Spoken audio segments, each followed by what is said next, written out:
Friends, ఈ photo చూడండి. ఇది దక్షిణం వీధి గల స్థలం. ఈ ఫ్లాటు దక్షిణం వీధి ఇక్కడికి వచ్చి నిలబడింది. ఇది అయితే వీధి సమానంగానే ఉంది, కానీ దక్షిణ నైరుతిలో వీధి నిలబడి నైరుతి పెరిగినట్టు అనమాట. అప్పుడు ఇక్కడ 2 స్థలాలు ఉన్నాయి.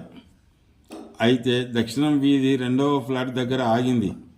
దక్షిణ వీధి పోటు దక్షిణ నైరుతి దగ్గర ఆగింది కాబట్టి ఆ స్థలం దారి తూర్పు ఆగ్నేయం పోతుంది, కానీ అది మంచిది కాదు. నైరుతి దగ్గర వీధి పోటు నిలిచింది.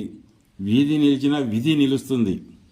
ఆ స్థలం తూర్పు ఆగ్నేయం నడక దక్షిణ నైరుతి వీధి పోటు ఇస్తుంది కనుక నైరుతి వీధి పోటు ఫలితాలను ఇస్తాయి. కాబట్టి ఆ స్థలం అంటే రెండవ ఫ్లాటు నివాసయోగ్యం కాదు, కాబట్టి అది పనికిరాదు. ఒకవేళ అలాంటి ఫ్లాట్లు ఉంటే కొన్ననాటి నుంచి సమస్యలు వచ్చి చెడు ఫలితాన్ని ఇస్తాయి.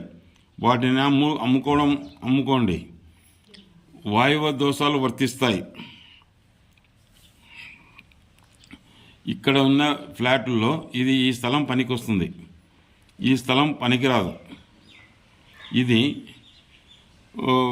నైరుతి వీధి పోటు ఈ ఇక్కడ వచ్చి వీధి నిలబడిపోయినప్పుడు ఇక్కడ ఆగ్నేయం నడక అవుతుంది, కానీ తూర్పాగ్నేయ నడక ఇక్కడ ఇట్లా కిందికి సాగదు. కాబట్టి ఈ ఫ్లాట్ పనికిరాదు.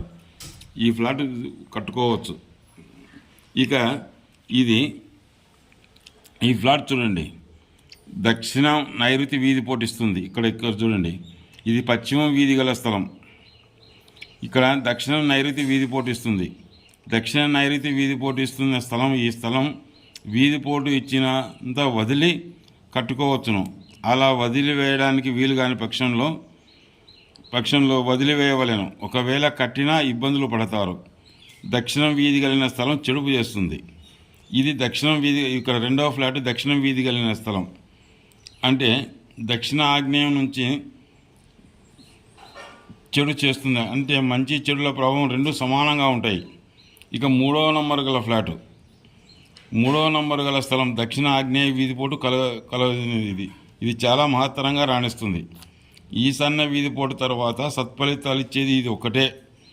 దీనికి ఈశాన్య దోషాలు ఉండకూడదు.